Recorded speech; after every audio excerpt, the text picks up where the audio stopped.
சிறப்பு வாய்ந்த பத்திரிகையாளர் கூட்டத்திற்கு வருகை தந்திருக்கக்கூடிய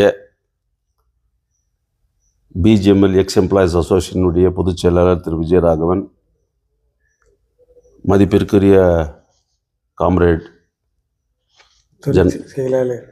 பொதுச் செயலாளர், ஜாயின்ட் செக்ரட்டரி முன்னாள் தொழிலாளி அண்ணன் திரு பிரான்சிஸ் அவர்கள் மற்றும் அனைத்து பத்திரிகையாளர்களுக்கும் இந்த மாலை வேளையில் என்னுடைய பணிவான வணக்கத்தை தெரிவித்துக் கொள்கிறேன். இந்த ஒரு கூட்டத்தினுடைய நோக்கம் என்னன்னு சொன்னால், பிஜிஎம்எல் தொழிலாளிகளுடைய பிரச்சனைகள் இன்றைக்கி ஏறத்தாழ 1000க்கும் மேற்பட்ட தொழிலாளர் அன்பர்கள் தங்களுடைய இன்னுயிரை விட்டிருக்கிறார்கள். அந்த குடும்பங்கள் இன்றைக்கு இன்னும் அதே ஒரு பரிதாபத்திலே தத்தளித்து கொண்டிருக்கிறது. மேலும் இருக்கக்கூடிய தொழிலாளர்கள் கூட இது எப்பொழுது ஆகுமோ எப்படி ஆகுமோ அப்படின்னு சொல்லிட்டு ஒரு ஏக்கத்தில் அவர்களும் இயங்கிக் கொண்டிருக்கிறார்கள். இவர்களுடைய ஏக்கத்தை நிறைவேற்றுவதற்காக, அவர்களுடைய அந்த எண்ணங்கள் நிறைவேற்றப்பட வேண்டும் என்பதற்காக மதசார்பற்ற ஜனதாதள் எஸ் கட்சியினுடைய அனைத்து தலைவர்களையும் அணுகி, குறிப்பாக முன்னாள் பாரத பிரதமர் திரு HD தேவேகவுடா அவர்கள் மற்றும் மாநில ஜனதாதள் எஸ் கட்சியினுடைய தலைவர் திரு HD குமாரசுவாமி அவர்கள் மற்றும் கோலார் மாவட்டத்தினுடைய பாராளுமன்ற உறுப்பினர் திரு M மல்லேஷ் பாபு அவர்கள், இவர்கள் அனைவரும் நம்மோடு கைகோர்த்து சுரங்க தொழிலாளிகளுடைய பிரச்சனையை நிச்சயமாக செய்து முடிக்கப்பட வேண்டும், முடிப்போம் என்ற ஒரு உறுதி எங்களுக்கு கொடுத்திருக்கின்றார்கள். இந்த உறுதியை எதற்காக நான் பதிவு செய்கிறேன் என்று சொன்னால், பிஜிஎம்எல் பகுதியில் இருக்கக்கூடிய ஒவ்வொரு தொழிலாளிகளும் அவர்களை சார்ந்தவர்களும் இது எப்பொழுது ஆகுமோ என்ற ஒரு இயக்கத்திலே கடந்த 25 ஆண்டுகள் கடந்து விட்டனர். 25 ஆண்டுகளுக்கு கடந்த பிறகு இப்பொழுதுதான் நாம் இந்த விஷயத்தை எடுத்துனுக்கிறோம். Just in the month of February last year we took this issue. இந்த இஷ்யூவை நம்ம எடுத்துட்ட பிறகு இதுக்காக நம்ம என்னென்ன செய்யணுமோ அது எல்லா வேலையுமே government of India, ministry of mines, particularly the managing director, இவங்க எல்லாரையுமே நம்ம சந்தித்து பல்வேறு கட்டங்களில் பேச்சுவார்த்தை நடந்து வருகிறது. ஸோ இதெல்லாம் நம்ம எதுக்காக ப்ரீஃப் பண்ணுறோன்னு சொன்னால், மக்கள் மத்தியில் இது தெரியணும் அல்லது தெரியக்கூடாது அல்லது இதுக்காக பிரச்சாரத்தை தேடணும் அப்படின்றதுக்காக கூட கிடையாது. இன்றைக்கி தொழிலாளிகளுடைய பொதுவான இந்த பிரச்சனையை மையமாக வைத்து அரசியல் நோக்கத்தோடு நம்ம செய்யலை. அவர்களுடைய பிரச்சனைகள் தீர்க்கப்பட வேண்டும், மனிதாபிமான ஒரு நிலையில் நம்ம அவங்கள அணுகணும். அதே போல் அரசாங்கமும் இவங்க பக்கத்தில் திரும்பணுன்றதுக்காக பல்வேறு தரப்பில் நம்ம இதை நம்ம வலியுறுத்தி வந்துருக்கிறோம் மத்திய சர்க்காரில். இதன் அடிப்படையில் நான் பாரத பிரதமர் திரு நரேந்திர மோடி அவர்கள்கிட்ட கூட அந்த கடிதம் மூலமாக பலமுறை பத்திரிகைகள் மூலமாக தெரிவித்ததின் அடிப்படையில் அங்கிருந்து கூட பிரைம் மினிஸ்டர் ஆஃபீஸ்லேருந்து மினிஸ்ட்ரி ஆஃப் மைன்ஸ்க்கு ஒரு டைரக்ஷன்ஸ் வந்திருக்கு. Based on the representation given by Sri K. Rajendran, this matter has to be appropriately dealt with in சொல்லிட்டு மினிஸ்ட்ரி ஆஃப் மைன்ஸ் மூலமாக டு தி பிஜிஎம்எல் அத்தாரிட்டிஸ் கூட ஒரு அஃபிஷியல் லெட்ரு வந்திருக்குது. So அதுவும் உங்கள் மத்தியில் நான் தெரிவிக்க வேண்டும். ஏன்னா இது எந்த மட்டத்தில் போயிருக்குதுன்றது விஷயம் இன்றைக்கி மீடியாவுக்கும் தெரியணும், மக்களுக்கும் தெரியணும். ஸோ ஆகையினாலே this issue has been taken at the appropriate level. அவங்களுக்கு சொல்லிக்கிறீங்களாப்பா, இவங்களுக்கு சொல்லிக்கிறீங்களாப்பா, அவங்களுக்கு தெரியுமா, இவங்களுக்கு தெரியுமான்ற ஒரு இதெல்லாம் இருக்கக்கூடாது. ஆகையினால நம்ம எல்லா மட்டத்துலேயும் நம்ம அதை தெரிவிச்சிருக்கிறோம். எல்லா மட்டத்துலேயும் இதை பற்றி நம்ம பேச்சுவார்த்தை நடத்தின்னு தான் வந்துருக்கிறோம். எந்த குறையும் வைக்காமல் இதை சீக்கிரத்தில் நாங்கள் நிறைவேற்றி கொடுக்கணுன்ற அளவுக்கு இன்றைக்கி மத்திய அரசில் இருக்கக்கூடிய மேனேஜிங் டைரக்டர், ஜாயின்ட் செக்ரட்டரி இவங்கெல்லாம் ஒரு தீர்மானமான ஒரு முடிவு எடுத்திருக்கிறாங்க. ஸோ நம்மளும் அந்த தீர்மானமான முடிவுக்கு ஒத்துழைக்கக்கூடிய வகையில் அரசியல் ரீதியாக இருக்கக்கூடிய நம்ம சன்மானியா ஸ்ரீ HD குமாரசுவாமி அவரும், கேந்திர சச்சிவரும், ಹಾಗೂ ನಮ್ಮ ರಾಜ್ಯದ ಅಧ್ಯಕ್ಷರು, ಮಾಜಿ ಮುಖ್ಯಮಂತ್ರಿಗಳು ಅವರು ಈ ವಿಚಾರವನ್ನು ಬಂದು ಬಹಳ ಗಂಭೀರವಾಗಿ ಪರಿಗಣಿಸ್ತಾ ಇದ್ದಾರೆ. ಅದು ಮಾತ್ರವೇ ಅಲ್ಲ, ಮೊನ್ನೆ ನಡೆದಂಥ ಒಂದು ಸಭೆಯಲ್ಲಿ, ಪಕ್ಷದ ಸಭೆಯಲ್ಲಿ ಕೂಡ ನಾನು ಈ ವಿಚಾರಗಳೆಲ್ಲ ಬಂದು ಪ್ರಸ್ತಾಪಿಸಿದಾಗ ಅವರು ಒಂದು ಮಾತನ್ನು ನಮಗೆ ತಿಳಿಸಿದ್ದಾರೆ. ಭಾಳ ಸಂತೋಷವಾದ ಒಂದು ವಿಷಯ. ಇಡೀ KGF ಜನರಲ್ಲಿ ಮಾತ್ರ ಇದನ್ನು ನಾನು ಹಂಚ್ಕೋಬೇಕಂತ ನಿಮ್ಮ ಪತ್ರಿಕೆಗಳ ಮುಖಾಂತರ ನಾನು ಹೇಳಲಿಕ್ಕೆ ಬಯಸ್ತಾ ಇದ್ದೀನಿ. ಅಣ್ಣ ಅವರು ಹೇಳಿದ್ರು ಅಂತ ಹೇಳಿದರೆ, ಈ ವಿಚಾರವನ್ನು BGML ಸಮಸ್ಯೆಯನ್ನು ನಾನು ಬಿಟ್ಟರೆ ಬೇರೆ ಯಾರಿಂದ ಬಂದು ಇದನ್ನು ಸಾಧ್ಯ ಆಗತ್ತೆ? ಖಂಡಿತವಾಗಿ ಬಂದು ಇದನ್ನು ನಾನು ಪ್ರತ್ಯೇಕವಾಗಿ ನಾನು ಇದನ್ನು ತಗೊಂಡಿದ್ದೀನಿ. ಇದನ್ನು ನಾನು ಖಂಡಿತವಾಗಿ ಒಂದು ನಾನು ಮಾಡ್ತೀನಿ. ನಮ್ಮ ಜೊತೆ ನಮ್ಮ ಮಲ್ಲೇಶ್ ಬಾಬು ಅವರು ಕೂಡ ಬಂದು ಕೈ ಜೋಡಿಸಿದ್ದಾರೆ, ಅವರು ಜೋಡಿಸಿದ್ದಾರೆ. ನೀವು ಕೂಡ ಬಂದು ನನ್ನ ಹತ್ರ ಬಂದಿದ್ದೀರಾ, ಮಾತಾಡಿದ್ದೀರಾ. ಇದ್ರ ಬಗ್ಗೆ ನಮಗೆ ಅರಿವಿದೆ. ಅದರಿಂದ ಇದನ್ನು ನಾನು ಖಂಡಿತವಾಗಿ ಮಾಡ್ತೀನಿ ಅನ್ನೋದು ಕೂಡ ಅವರ ಭಾಷಣೆಯಲ್ಲಿ ಬಂದು ಹೇಳಿದ್ದನ್ನು ನಿಮ್ಮ ಮುಖಾಂತರ ಇಡೀ KGF ಜನತೆಗೆ ಬಂದು ತಿಳಿಸ್ಬೇಕಾದ ಕರ್ತವ್ಯ ನನ್ನಲ್ಲಿತ್ತು. ಸೊ ಇದು ಮಾತ್ರ ಅಲ್ಲ, ಒಂದು ಕಡೆ ನಾವು ಪ್ರೈಮ್ ಮಿನಿಸ್ಟರ್ ಆಫೀಸಿಂದನೂ ಬಂದು ಲೆಟರ್ ಬಂದಿದೆ. ಇನ್ನೊಂದು ಕಡೆ ನಮ್ಮ ಮಾನ್ಯ ಮುಖಂಡರಾದಂಥ ಕುಮಾರಣ್ಣ ಕೂಡ ಬಂದು ಈ ವಿಚಾರದಲ್ಲಿ ಗಂಭೀರವಾಗಿ ಬಂದು ಇದನ್ನು ತಗೊಂಡಿದ್ದಾರೆ. ಅದು ಮಾತ್ರ ಅಲ್ಲ, ನಮ್ಮ ಪಕ್ಷದ ಕೋರ್ ಕಮಿಟಿ ಅಧ್ಯಕ್ಷರಾದಂಥ ಸನ್ಮಾನ್ಯ ಶ್ರೀ ಕೃಷ್ಣಾರೆಡ್ಡಿ ಅವರು ಕೂಡ ಈ ವಿಚಾರದಲ್ಲಿ ಬಂದು ಇಲ್ಲ, ಈ ಸಮಸ್ಯೆ ಬಂದು ಇಡೀ ರಾಜ್ಯದಲ್ಲಿ ಇರ್ತಕ್ಕಂಥ ನಮ್ಮ ಪಕ್ಷದ ಒಂದು ಸಮಸ್ಯೆ ಆಗಿದ್ದು ನಾವು ಪರಿಗಣಿಸಬೇಕು. ನಾನೂ ಸಹ, ನೀವು ಮತ್ತು ಮಲ್ಲೇಶ್ ಬಾಬು ಅವರು ಕೂಡ ನಾವು ಕುಮಾರಣ್ಣನ ಹೋಗಿ ಡೆಲ್ಲಿನಲ್ಲಿ ಮತ್ತೆ ಒಂದು ಸಾರಿ ಭೇಟಿ ಮಾಡಿ ಮಿನಿಸ್ಟರ್ ಫಾರ್ ಮೈನ್ಸ್ನ ಬಂದು ಒಂದು ಮೀಟಿಂಗ್ ನಡೆಸಿ ಇದನ್ನು ಬಂದು ಒಂದು ಪರಿಹಾರ ಹುಡುಕಲೇಬೇಕು ಅಂತ ಒಂದು ಕಟ್ಟುನಿಟ್ಟಾದ ಒಂದು ಅಭಿಪ್ರಾಯವನ್ನು ಬಂದು ಅವರು ಹೊಂದಿದ್ದಾರೆ. ಸೊ ಅವ್ರಿಗೂ ಈ ಸಂದರ್ಭದಲ್ಲಿ ನಾನು ಧನ್ಯವಾದಗಳು ತಿಳಿಸ್ಲಿಕ್ಕೆ ಬಯಸ್ತಾ ಇದ್ದೀನಿ. ಸನ್ಮಾನ್ಯ ಶ್ರೀ ಕೃಷ್ಣಾರೆಡ್ಡಿ ಅವರು ಭಾಳ ಇಂಟ್ರೆಸ್ಟ್ ತಗೊಂಡಿದ್ದಾರೆ ಈ ವಿಚಾರದಲ್ಲಿ. ಅದೇ ರೀತಿ ಯಾವ ರೀತಿ ಬಂದು ನಮ್ಮ ಮಲ್ಲೇಶ್ ಬಾಬು ಅವರು ಬಂದು ತಗೊಂಡಿದ್ದಾರೆ, ಅದೇ ರೀತಿ ನಾನು ಇಡೀ ಪಕ್ಷ, ಇದು ಬರೀ KGF ಕ್ಷೇತ್ರದಲ್ಲಿರ್ತಕ್ಕಂಥ JDS ಪಕ್ಷಕ್ಕೆ ಸೀಮಿತವಾಗಿರಬಾರ್ದು. ಇದು ಬಂದು ಒಂದು ಪಕ್ಷದ ಪಾಲಿಸಿ ಆಗಿರಬೇಕು. ಈ ಪಕ್ಷದಲ್ಲಿ ಇರ್ತಕ್ಕಂಥ ಮುಖಂಡರು ಎಲ್ರಿಗೂ ಬಂದು ಈ ವಿಚಾರ ತಿಳಿದಿರಬೇಕು. ಇದು ಬರೀ ಒಂದು KGF ಅಲ್ಲಿ ಮಾಡೋದು ಮಾತ್ರ ಅಲ್ಲ, ಈ KGF ಅಲ್ಲಿ ಮಾಡೋದು ಮುಖಾಂತರ ಇಡೀ ರಾಜ್ಯಕ್ಕೆ ಒಂದು ಒಳ್ಳೆಯ ಒಂದು ಸಂದೇಶ. ಸುಮಾರು ಒಂದು 10,000 ಮನೆಗಳು ಬಂದು ಒಂದು ಫ್ರೀಯಾಗಿ ಬಂದು ಕೇಂದ್ರ ಸರ್ಕಾರ ಕೊಡುತ್ತೆ ಅಂತ ಹೇಳಿದರೆ it is A national news. So ಇಂಥ ಒಂದು ದೊಡ್ಡ ಕಾರ್ಯಕ್ರಮವನ್ನು ಬಂದು ನಮ್ಮ ಕುಮಾರಣ್ಣ ಬಂದು ಮಾಡಿಕೊಟ್ರೆ ಇಡೀ KGF ಜನತೆನೇ ಬಂದು ಅವರ ಒಂದು ಪಾತ್ರಕ್ಕೆ ಗುರಿ ಆಗ್ತಾರೆ. ಸೊ ಅದಿಂದ ನಾನು ಯಾತಕ್ಕೆ ಇದನ್ನು ಹೇಳ್ತಾ ಇದ್ದೀನಿ ಅಂತ ಹೇಳಿದ್ರೆ, ಒಂದು ಮನೆ ಕೊಡಬೇಕಂತ ಹೇಳಿದ್ರೆ ಎಷ್ಟು ಒಂದು ದೊಡ್ಡ ವಿಷಯ ಅನ್ನೋದು ನಿಮ್ಗೆ ಗೊತ್ತಿದೆ. ಆದರೆ ನಾವು ಈ BGML ಪ್ರದೇಶದಲ್ಲಿ ಇರ್ತಕ್ಕಂಥ ಸುಮಾರು 10,000 ಗುಡಿಸಲಿದೆ, ಸುಮಾರು ಒಂದು 250 ಬಂಗ್ಲಾಸ್ ಇದೆ, ಸುಮಾರು ಒಂದು 450 ಚಿಲ್ಲರೆ ಕ್ವಾರ್ಟರ್ಸ್ ಇದೆ. ಇವರೆಲ್ಲರೂ ಬಂದು ನಮ್ಮ KGF ಜನರು. ಅದರಲ್ಲಿ ಕಾರ್ಮಿಕರು ಅಂತ ಹೇಳಿದಾಗ STBP ಎಂಪ್ಲಾಯೀಸ್ ಅಂತ ಹೇಳಿದಾಗ ಬಂದು ಬರೀ 3,500 ಕಾರ್ಮಿಕರೇ ಇರೋದು. ಆದರೂ ಸಹ ಮಿಕ್ಕಿದವರು ಎಲ್ಲ ಬಂದು ಪರಂಪರೆಯಾಗಿ ಈ KGF ಕ್ಷೇತ್ರದಲ್ಲಿ BGML ಪ್ರದೇಶದಲ್ಲಿ ಅವರ ತಂದೆ, ಅವರ ತಾತನೋ ಎಲ್ಲ ಬಂದು ಇಲ್ಲೇ ವಾಸ ಇದ್ದಾರೆ ಅವರು. ಸೊ ಅದರಿಂದ ಅದೇನು ಮನೆ ಅಂತ ಕೂಡ ನಾವು ಪರಿಗಣಿಸಬೇಕಾಗಿದ್ದಿಲ್ಲ. ಅದು ಮನೆ ಇಲ್ಲ, ಅದು ಗುಡಿಸಲು. ಅದು BGML ಪ್ರದೇಶದಲ್ಲಿ ಜಾನ್ ಟೇಲರ್ ಅಂಡ್ ಕಂಪನಿ ಇದ್ದಾಗ ಆ ಕಾಲದಲ್ಲಿ ಒಂದು ಸ್ಮಾಲ್ ಶೆಲ್ಟರ್ ಅನ್ನು ಬಂದು ಅವ್ರು ಮಾಡಿಕೊಟ್ಟಿದ್ದಾರೆ. It is a temporary structures. ಆ ಸ್ಟ್ರಕ್ಚರ್ ಬಂದು even before the government of ಇದು ಹೈಕೋರ್ಟ್, ದಿ ಆನರಬಲ್ ಹೈಕೋರ್ಟ್ ಕೂಡ ಬಂದು ಅದನ್ನು ಬಂದು ಮಿನಿಸ್ಟ್ರಿ ಆಫ್ ಮೈನ್ಸ್ ಅವ್ರು ಕೊಟ್ಟಿರ್ತಕ್ಕಂಥ ಸ್ಟೇಟ್ಮೆಂಟಲ್ಲಿ ಇಟ್ ಈಸ್ 0 ವ್ಯಾಲ್ಯೂ ಅಂತಲೇ ಕೊಟ್ಟಿದ್ದಾರೆ. ಸೊ ಇದೆಲ್ಲ ನಾನು ಯಾತಕ್ಕೆ ಕೇಳ್ತಾ ಇದ್ದೇನೆ ಅಂದರೆ, ನಮ್ಮ ಕಡೆ even high court of Karnataka judiciary is also fully in support of our issues. Because in 2006 ಏನು ಬಂದು ನಮ್ಮ ಹೈಕೋರ್ಟ್ ಜಡ್ಜ್ಮೆಂಟಲ್ಲಿ ಕೊಟ್ಟಿದ್ದಾರೋ settlement of the BGML ex ಎಂಪ್ಲಾಯೀಸ್ದು under as per the DPE, directorate of public ಎಂಟರ್ಪ್ರೈಸಸ್ನಲ್ಲಿ ಏನು ಒಂದು ಸರ್ಕ್ಯುಲರ್ ಬಂದು ಅವ್ರು ಇಶ್ಯೂ ಮಾಡಿದರು ಮೆಮೊರಾಂಡಮು, ಆ ಮೆಮೊರಾಂಡಮ್ಲಿ ಇರ್ತಕ್ಕಂಥ 6/11/2001 ವೇಜ್ ರಿವಿಷನ್ ಪ್ರಕಾರ ಬಂದು ಇವರು ಕೊಡಬೇಕು. ಯಾಕಂತ ಹೇಳಿದರೆ ಇವ್ರು ಯಾಕೆ ಆ ಕ್ಯಾಟಗರಿಯಲ್ಲಿ ಬರ್ತಾರೆ ಅಂತ ಹೇಳಿದರೆ 1987 1987ರಿಂದ 2001 ಕಂಪನಿ ಮುಚ್ಚುವಾಗವರೆಗೂ ಈ ಕಾರ್ಮಿಕರಿಗೆ ಬಂದು ವೇಜ್ ರಿವಿಷನ್ ಆಗಲಿಲ್ಲ. ಸೊ ಈ ವೇಜ್ ರಿವಿಷನ್ ಆಗದೇ ಇರೋ ಕಾರಣದಿಂದ ಹೈಕೋರ್ಟು ಅವತ್ತಿನ ದಿನನೇ ಬಂದು ಅದನ್ನು 2006 ಬಂದು ಜಡ್ಜ್ಮೆಂಟ್ ಕೊಟ್ಟಾಗ ಬಂದು ಕೆಲವು ರೆಕಮೆಂಡೇಶನ್ಸ್ನ ಮಾಡಿದಾಗ ಆ recommendations number 1 recommendations as per the directorate public enterprises ಪ್ರಕಾರ ಬಂದು ಇದನ್ನು ನೀವು ಕೊಡಬೇಕು ಅಂತಲೇ ಕೊಟ್ಟಿದ್ರು. ಯಾರಿಗೆ? ಕೇಂದ್ರ ಸರ್ಕಾರಕ್ಕೆ. ಆದರೆ ಕೇಂದ್ರ ಸರ್ಕಾರ ಏನು ಮಾಡಿತ್ತು, ಅದನ್ನು ಬಂದು ಸ್ಪೆಷಲ್ ಟರ್ಮಿನಲ್ ಬೆನಿಫಿಟ್ ಅಂತ ಹೇಳಿ ಎಂಪ್ಲಾಯೀಸ್ಗೆ ಬಂದು ಸ್ವಲ್ಪ ಕಡಿಮೆ VRS ಪ್ಯಾಕೇಜನ್ನು ಕೊಟ್ಟಿದ್ದರು. ಸೊ ಅದು ಕೂಡ ಬಂದು ಕೊಟ್ಟಿದ್ದಕ್ಕೆ ಏನು ಕಾರಣ ಅಂತ ಹೇಳಿದ್ರೆ BGML ಎಂಪ್ಲಾಯೀಸ್ಗೆ ಅವ್ರಿಗೆ ಯಾತಕ ಬಂದು ಬಾಕಿ ಇದೆ ಅಂತ ನಾವು ಕೇಳ್ತಾ ಇದೀವಿ.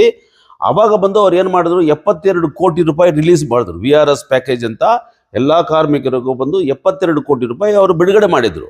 ಆದರೆ ಯಾತಕ್ಕೆ ಬಂದು ಬ್ಯಾಲೆನ್ಸ್ 52 ಕ್ರೋರ್ಸ್ ಅವರು ಬಂದು ಸೇರಿಸಿ ಕೊಟ್ಟಿಲ್ಲ ಅಂತ ಹೇಳಿದ್ರೆ, ಅವಾಗ ಅವ್ರು ಕೊಟ್ಟಿದ್ದ ಮಾತೇನಂತ ಹೇಳಿದ್ರೆ, BGML ನಲ್ಲಿ ಇರ್ತಕ್ಕಂಥ ಕಾರ್ಮಿಕರೆಲ್ಲ ಬಂದು ಒಂದು ಕೋಆಪರೇಟಿವ್ ಸೊಸೈಟಿ ಯುನೈಟೆಡ್ ಆಗಿ ಮಾಡಬೇಕು ಅಂತ. ಏನು ಕೋಆಪರೇಟಿವ್ ಸೊಸೈಟೀಸು, ಒಂದೇ ಒಂದು ಕೋಆಪರೇಟಿವ್ ಸೊಸೈಟಿ ಎಲ್ಲ ನೀವು ಒಂದಾಗಿ ಸೇರಿ ನಿಂತಿದ್ರೆ you will have the first right of refusal. ಅವಾಗ ನಾವು ಗ್ಲೋಬಲ್ ಟೆಂಡರ್ ಬಿಡುವಾಗ ಅವ್ರಿಗೆ ಬಂದು ಒಂದು ಅವಕಾಶ ನಾವು ಕೊಡ್ತೀವಿ. ಯಾರು ಬಂದು ನಮ್ಮ BGML X employees cooperative societies ಬಂದು ಹೇಳ್ತಾರೋ ಅವ್ರಿಗೆ ಬಂದು ನಾವು ಈ ಗ್ಲೋಬಲ್ ಟೆಂಡರಲ್ಲಿ ಯಾರು ಪಾರ್ಟಿಸಿಪೇಟ್ ಮಾಡ್ತಾರೋ ಅವ್ರನ್ನ ನಾವು ಸೆಲೆಕ್ಟ್ ಮಾಡ್ತೀವಿ. ಆ ರೀತಿ ಗ್ಲೋಬಲ್ ಟೆಂಡರಲ್ಲಿ ಯಾರು ಬರ್ತಾರೋ ಅಂಥವ್ರು ಬಂದು ಈ BGML ಕಾರ್ಮಿಕರದ್ದು ಬ್ಯಾಲೆನ್ಸ್ ಅಮೌಂಟ್ನ ಬಂದು ಅವ್ರು ಕೊಡೋ ಥರ ಬಂದು ಒಂದು ಅಂಡರ್ಸ್ಟ್ಯಾಂಡಿಂಗ್ ಮಾಡಿದ್ರು. ಈ ಅಂಡರ್ಸ್ಟ್ಯಾಂಡಿಂಗ್ ಬಂದು on the black and white ಇಲ್ಲ. It is completely a oral discussion had with the BGML ex employees credit cooperative society ಏನೋ ಒಂದು ಮಾಡಿದ್ದಾರೆ. ಈ ಸೊಸೈಟಿ ಮುಖಾಂತರ ಬಂದು ಅವರು ಅದನ್ನು ಡಿಸ್ಕಷನ್ ಮಾಡಿ ಇಂಥ ಒಂದು ಇದನ್ನು ಬಂದು ಅವರು ಮಾಡಿದ್ದಾರೆ. ಆದರೆ ಇವಾಗ ನಾವೇನು ಕೇಳ್ತಾ ಇದ್ದೀವಿ, ಗ್ಲೋಬಲ್ ಟೆಂಡರ್ ಮಾಡಿದರೆ ಯಾರು ಬರ್ತಾನೋ ಅವನು ಬಂದು ಕೊಡಬೇಕಂತ ಏನು ನಿರ್ಧಾರ ಮಾಡಿದ್ರೋ ಆ ನಿರ್ಧಾರ ಬಂದು ಇವತ್ತು ವಿಫಲವಾಗಿದೆ.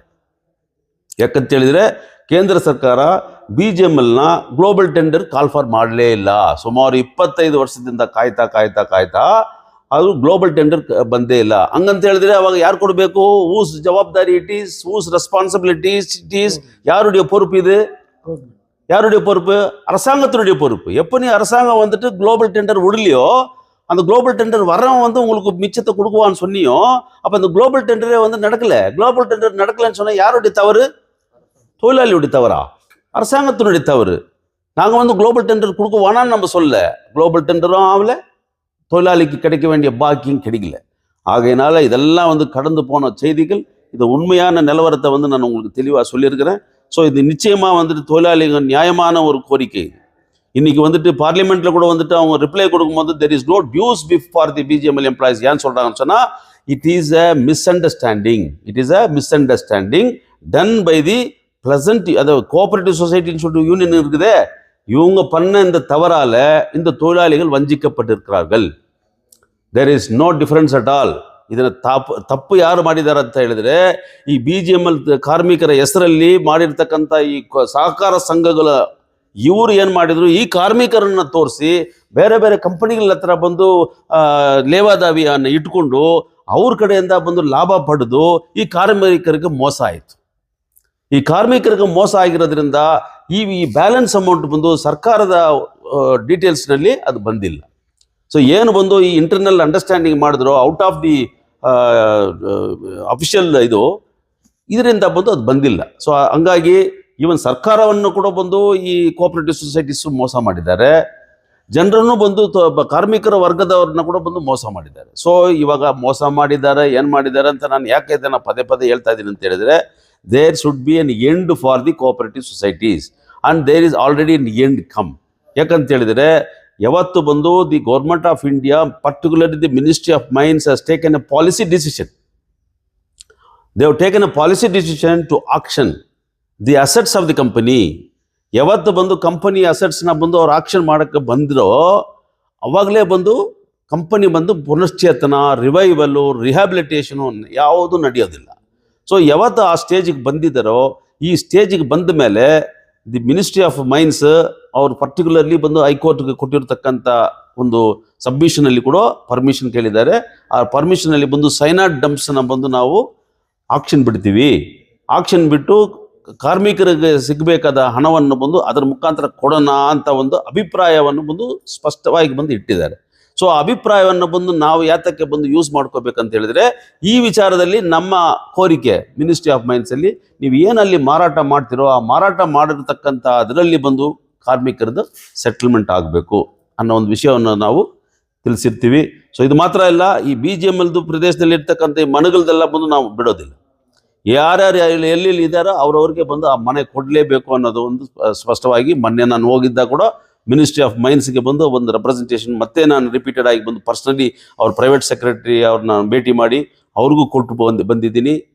ಇದರ ನೆಕ್ಸ್ಟ್ ಒಂದು ಮೀಟಿಂಗ್ ನಡೆಯುವಾಗ ಇದಕ್ಕೆಲ್ಲ ಒಂದು ಪರಿಹಾರ ಖಂಡಿತವಾಗಿ ಬಂದು ನಾವು ಹುಡುಕ್ತೀವಿ, ಮತ್ತೆ ಬಂದು ಜನರಿಗೆ ಬಂದು ಒಂದು ನ್ಯಾಯವನ್ನು ಕೊಡಿಸ್ತೀವಿ ಅಂತೇಳಿ ಒಂದು ಅಭಿಪ್ರಾಯ ನಮ್ಮಲ್ಲಿದೆ.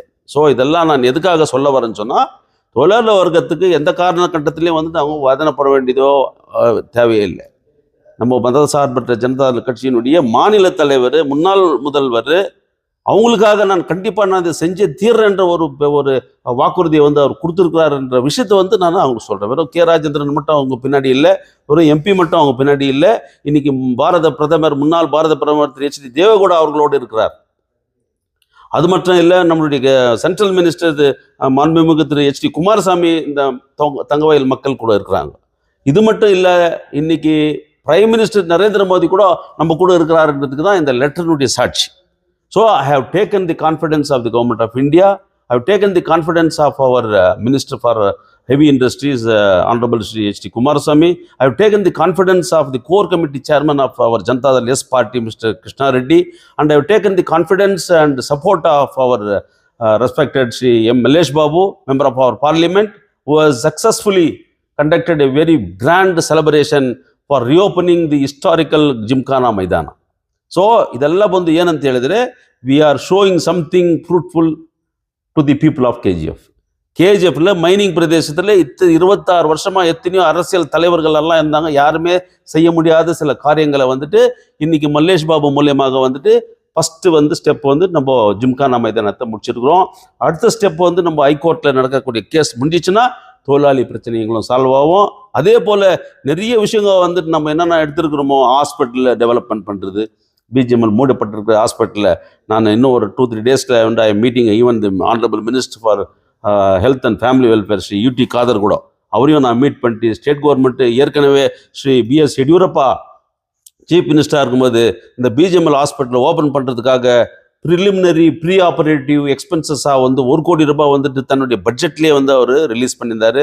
ஸோ இதெல்லாம் வந்து தூங்கி கிடக்கிற ஃபைலுங்களை வந்து தட்டி எழுப்பி மேலும் வந்து அதுக்கெல்லாம் உயிர் கொடுத்து இந்த ஹாஸ்பிட்டல் மட்டும் இல்லை, இன்னைக்கு பிஜிஎம்எல் பிரதேசத்தில் காலியாக இருக்கக்கூடிய நேரத்தில் இண்டஸ்ட்ரியல் நோடு பண்ணணும்னு சொல்லிட்டு என்னுடைய நோக்கம் என்ன இருக்குதுன்னு சொன்னால், அந்த இண்டஸ்ட்ரியல் நோடு மூலியமாக ஏறத்தாழ இந்த கோலார் மாவட்டத்தில் இருக்கக்கூடிய இளைஞர்கள் 50,000 பேருக்கு கிட்ட வந்து வேலைவாய்ப்பு கிடைக்கக்கூடிய வகையில் இந்த கேஜிஎஃப் முன்னேறும். நம்ம கோலார் தங்கவயல்லேருந்து இன்னைக்கு வந்து ட்ரெயின் மூலியமாக போயிட்டு இருக்கிற நம்ம சகோதரர்கள் அவங்க எல்லாம் வந்து ட்ரெயினில் ஏறவே கூடாது, அந்த ஒரு கனவு நம்மக்கிட்ட இருக்குது. ட்ரெயினில் ஏறவே கூடாது. அப்படிப்பட்ட தொழிற்சாலைகள் வந்து இன்றைக்கி கேஜிஎஃப்ல வரணுன்ற ஒரு எண்ணத்தோடு நம்ம அந்த அரசியல் பின்பற்றி வந்து இருக்கிறோம். நிச்சயமாக எங்களுடைய நோக்கங்கள் நிறைவேறும், உங்களுடைய ஆதரவு வேண்டும் என்று சொல்லி இந்த நேரத்தில் எனக்கு டூரிசம் சென்டர் சொல்லிட்டு நம்ம பண்ணுறதுக்கு நம்ம டாக்டர் ராஜேந்திர குமார் கூட லாஸ்ட் டைம் எங்கள் கூட டெலிகேஷன் வந்தப்போ we had discussed the matter with the concerned secretary to the tourism department பேசுகிறோம். along with our honorable member of parliament Shri Malesh Babu கூட போய் secretary மீட் பண்ணிருக்கிறோம். what is the secretary's opinion is that the honorable prime minister of this country Shri Narendra Modi, he himself is interested to see that this KGF is declared as a tourism center. so ಯಾವ ರೀತಿ ಬಂದು ಯಾವುದೋ ಒಂದು foreign country ಕೂಡ சொல்லியிருந்தாங்க. அந்த foreign கண்ட்ரியில் எப்படி மூடப்பட்ட ஒரு பிஜிஎம்எல் இது கோல்டு மைனிங் இண்டஸ்ட்ரி மூடிட்டப்பட்ட பிறகு அந்த இடத்த ஒரு டூரிசம் சென்டராக பண்ணியிருக்கிறாங்களோ, அதே மாதிரி கேஜிஎஃப்ல கூட டூரிசம் சென்டர்னு சொல்லிட்டு பண்ணும்போது there is going to be சமூக பொருளாதார முன்னேற்றத்தை நம்ம பார்க்க முடியும். இப்போ நம்ம ஊரில் வந்து ஒரு பெரிய ஒரு டிஸ்அட்வான்டேஜ் என்னன்னு சொன்னால், இப்போ நிறைய பேர் வியாபாரிங்க இருக்கிறாங்க, அவங்களுக்கெல்லாம் வந்துட்டு இந்த ஃப்ளோட்டிங் பாப்புலேஷன்ன்றது இல்லை. ஏன்னா கேஜிஎஃப்ல வந்துட்டு ஜனங்க வர்றது போகிறதுன்னு சொல்லிட்டு இருந்தால் தான், வெளியூர்லேருந்து வந்து போயின்னு இருந்தாங்கன்னா தான் வந்து வியாபாரிங்களுக்கு வந்துட்டு நல்ல ஒரு பிஸ்னஸ் டெவலப்மெண்ட் ஆகும். அந்த பிஸ்னஸ் டெவலப்மெண்ட் மூலியமாக வந்து per capita income of the KGF constituency கூட வந்து டெவலப்மெண்ட் ஆகும். யூத்துங்களுக்கு வந்துட்டு வேலை வாய்ப்புங்க வந்து நிறைய கிடைக்கும். ட்ராவல் ஏஜென்சிக்காரங்களுக்கு வந்துட்டு நிறைய ஆப்பர்ச்சுனிட்டிஸ் எல்லாம் கிடைக்கும். Businessman can establish their business units in KGF. So these are the major issues. The international லெவலில் வந்துட்டு நம்ம கேஜிஎஃப் ஒரு இம்பார்ட்டன்ட் சிட்டியாக வந்து மீண்டும் அது எப்படி வந்து கேஜிஎஃப் வந்து லிட்டில் இங்கிலாண்டுன்னு நம்ம முதல்ல சொல்லிட்டு வந்தோமோ, அதே போல் கேஜிஎஃப்னுடைய பொலிவு ஏற்படும் இந்த காலகட்டத்தில். இந்த ஆட்சியாளர் நம்மளுடைய மதசார்பற்ற ஜனதா தள் எஸ் கட்சியில் இருக்கக்கூடிய ஆட்சியாளர்கள் மற்றும் நம்மளுடைய என்டிஏ கவர்மெண்ட்டு நிச்சயமாக இந்த ஒரு வேலைக்கு நம்மளுக்கு ஒத்துழைப்பு தருவாங்க. அந்த ஒத்துழைப்பு தரணும்னு சொன்னால் நான் வந்து அங்கே பேச்சுவார்த்தை கொடுத்துட்டு வந்திருக்கிறேன் குமார் அண்ணாக்கிட்ட கூட. நிச்சயமாக இந்த எதனா ஒன்று பண்ணுங்க. இங்கே நடக்கக்கூடிய ஒரு நிகழ்ச்சியில் ஏறத்தாழ வந்துட்டு உள்ள தங்கவயலில் இருக்கக்கூடிய 50,000 பேர் வந்துட்டு அந்த இடத்துல இதே ஜிம்கானா மைதானத்தில் இந்த நிகழ்ச்சியை நாங்கள் நடத்துகிறோம் அப்படின்னு சொல்லிட்டு வந்திருக்கிறேன். இந்த நிகழ்ச்சிக்கு வந்துட்டு நம்ம எடுத்திருக்கிற முயற்சிகளுக்கு மக்களுடைய ஆதரவு நிச்சயமாக அது எங்களுக்கு தேவைப்படுது. அதே போல் வந்து எப்படி நம்ம வந்துட்டு நம்மளுடைய லீடர்ஸுங்களை போயிட்டு அணுகி அவங்கக்கிட்ட வந்து இந்த வேலையை செஞ்சு கொடுக்கணும்னு சொல்லிட்டு நம்ம கேட்டுக்கிறோமோ, அப்போ நம்ம என்ன சொல்கிறோன்னு சொன்னால், மக்களுக்கு நம்ம எதனா செஞ்சிங்கன்னா அந்த மக்கள் நன்றி உணர்வோடு நம்ம கூட இருப்பாங்க. நம்ம செய்து அவங்களுக்கு கொடுத்தோம்னு சொன்னால் அந்த தங்கவயல் மக்கள் வந்து நன்றி மறக்க மாட்டாங்க அப்படின்ற ஒரு வாக்குறுதியை நான் வந்து அவங்களுக்கு கொடுத்துருக்குறேன். ஏன்னா எந்த ஒரு அரசியல் இயக்கமும் வந்துட்டு எந்த ஒரு எதிர்பார்ப்பை பண்ணுவாங்கன்னு சொன்னால், அவங்க அந்த மக்கள் வந்து நமக்கு ஆதரவு தருவாங்களா, இல்லை அது வந்துட்டு தரமாட்டாங்களா, இல்லை நம்ம வேலை செஞ்சு முடிச்சிட்ட பிறகு அதை வந்து வேற யாருக்குன்னா வந்து அதை பணம் வாங்கிக்கின்னு ஓட்டு போட்டுருவாங்களா, இப்படியெல்லாம் வந்து ஒரு அரசியல் கட்சியில் ஒரு சிந்தனையை வந்து எழுதுறது வந்து இயல்பு தான். ஆனால் கோலார் தங்கவயல் மக்கள் ஒரு முறை வந்துட்டு அவங்க வாக்குறுதி கொடுத்துட்டாங்கன்னா நன்றி மறக்காதவங்கன்னு சொல்கிற ஒரு வார்த்தையை கூட நான் எல்லா மட்டத்திலையும் வந்து பேசிக்கின்னு தான் இந்த விஷயத்தை வந்து நான் மூவ் பண்ணின்னுக்கிறேன்ற விஷயத்தை கூட உங்கள் மத்தியில் நான் பகிர்ந்துக்கிறதுக்கு விரும்புகிறேன். நன்றி, வணக்கம். ஜெய்ஹிந்த், ஜெய் கர்நாடகா.